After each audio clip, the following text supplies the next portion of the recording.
지금 월요일 프리장에서 좀 빠지고 있는데 나스닥이 1%, S&P 0.7, 다우존스 0.5, 그리고 암호화폐도 주말 사이에 한 5% 정도 빠져서 지난주 저점까지 떨어졌습니다. 이렇게 전체적으로 빠진 이유가 오늘 일본은행 총재가 12월 달에 금리 인상을 할 수 있다는 분명한 힌트를 보냈다고 합니다.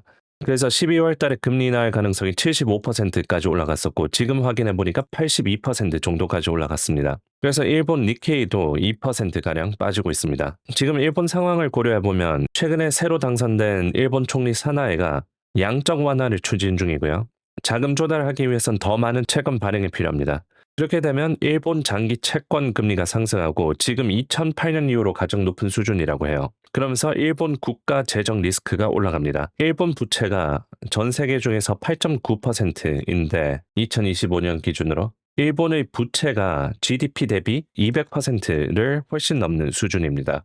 그래서 버는 것보다 부채가 더 많은 상황이죠. 물론 GDP 대비 국가 부채 비율이 200%를 훨씬 넘긴 하지만 일본은 30년 넘게 세계 최대 규모의 대외 순자산을 들고 있습니다. 그래서 쌓아온 돈이 많아서 이렇게 높을 수는 있습니다. 그래도 일본 재정 리스크는 올라간다고 볼 수 있어요. 거기까지 일본은행 우에다 총재가 점차적인 금리 인상 신호를 보냈는데 불과 2, 3주 전에는 12월 달에 일본 금리 인상할 가능성이 10%밖에 안 됐습니다. 그런데 지금은 82% 가까이 올라갔어요. 2주 전에 일본은 코로나19 이후 최대 규모의 경기 부양책을 발표했었습니다. 1년 전 추진했던 것보다 27% 증가한 규모이고요. 대부분의 조치는 물가 안정에 집중이 되어 있습니다. 그래서 일본이 금리를 이렇게 계속 올리고 있어요. 2008년도 때 수준만큼 지금 단기 금리가 올라오고 있습니다. 그래서 이렇게 일본이 금리 인상을 한다라는 얘기를 하면서 엔화가 강세로 되고 엔화를 빌려서 기술주들을 사는 그 해외 자산들이 다시 일본으로 돈이 들어가는 그런 현상이 일어날 거는 우려감 때문에 지금 암호화폐도 그렇고 선물 시장도 전체적으로 빠지고 있습니다. 그리고 암호화폐가 떨어진 이유 중 하나가 또 ETF에 대한 수요가 계속 줄어들고 있다고 합니다. 팔커넥스의 에이펙 파생상품 거래 책임자인 션 맥널티의 설명에 의하면 12월 초에는 위험 부담이 크다. 가장 큰 우려는 비트코인 ETF로의 자금 유입이 미미하고 저점 매수자가 없다는 것이다. 비트코인의 다음 지지선은 8만 달러이다라고 합니다. 그래서 ETF로의 자금 유입이 미미하다고 하는데 기록을 살펴보면 11월부터 이렇게 줄기 시작합니다. 트럼프 대통령이 중국에 100% 관세를 추가할 수 있다라고 얘기했었을 때 청산이 크게 났었는데 그 이후로부터 ETF에 대한 자금이 계속 빠지고 있는 중이에요. 그래서 미장을 하고 있는 그 고객들한테 이 비트코인에 대한 수요가 좀 적다라는 겁니다. 트럼프 대통령이 당선이 되고 난 뒤로부터 ETF가 만들어지고 이렇게 계속 자산이 유입이 됐었는데 지금은 조금 빠진 추세라서 암호화폐 섹터가 약한 이유도 있습니다. 자, 그래서 일본은 저렇게 금리 인상을 하고 있고 연준은 앞으로 금리 인하를 할 거라는 그런 기대감이 생기고 있습니다.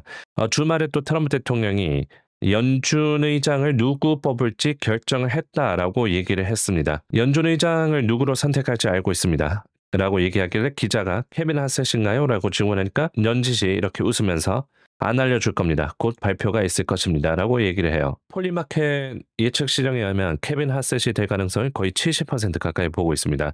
그리고 케빈 하셋이 연준 의장이 되면 금리를 인하시키려고 목소리를 계속 내기 시작하겠죠. 주말에 마크 루비오, 위트커프 또 우크라이나 팀과 회동을 했다라고 사진이 올라왔습니다.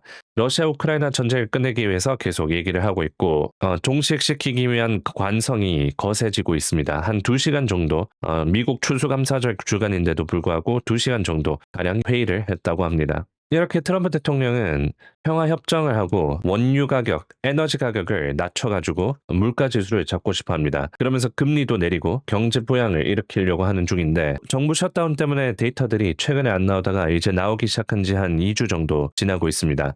이번 주 일정은 월요일에 S&P 제조업 지수, ISM 제조업 지수가 있습니다. 그리고 제롬 파월 연준 의장 또 무슨 발표한다고 하긴 하는데 그거는 정책에 대한 얘기는 안 할 예정이고요. 특히 이번 주는 블랙아웃 기간이라서 정책에 대해서 얘기를 할 수가 없습니다. 화요일장에는 보험은 연준 연설, 마찬가지로 금융규제 기간에 대해 청문회를 하는 거고요. 정책에 대한 언급은 없을 겁니다. 화요일에는 경제 낙관 지수가 있고요. 수요일은 ADP 고용지표, 수입 물가지수, 수출 물가지수, 설비 가동률, 광공업 생산 지수, 서비스 지수, S&P 그리고 ISM 서비스 지수가 있습니다. 목요일은 신규 연속 실업수당 청구수가 있고 금요일이 중요합니다. 금요일은 개인 소비, 개인 소득, PCE 물가지수, 미시간대 물가지수 예상치 그리고 소비자 신용지수가 있고요. 실적 발표로는 화요일이 중요할 수 있습니다. 마벨 테크놀로지스가 실적 발표가 있고 수요일에는 소매업체인 메이시스 그리고 장 끝나고는 IT 기업들 세일즈포스, 스노우플레이크, C3AI, UiPath 실적이 있고요. 목요일에는 다큐사인, 샘세라, 차지포인트, HPE 등 실적 발표가 있습니다.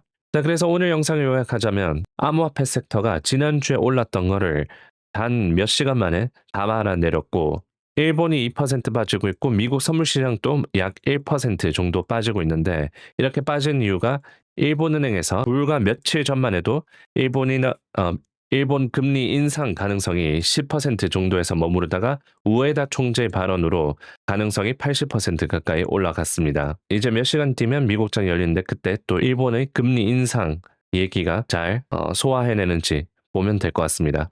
참고로 일본이 금리 인상할 수 있다는 얘기가 예전부터 나오긴 했었습니다. 물론 가능성이 20% 정도 미만으로 미쳤지만 이 얘기가 나오고 있긴 했던 거라서 시장에 아주 크게 영향을 미칠 가능성에 대해서는 적게 보는 게 아무래도 맞지 않을까 싶긴 합니다. 자, 그러면 좀 이따가 오후 10시에 생방송에서 뵙겠습니다.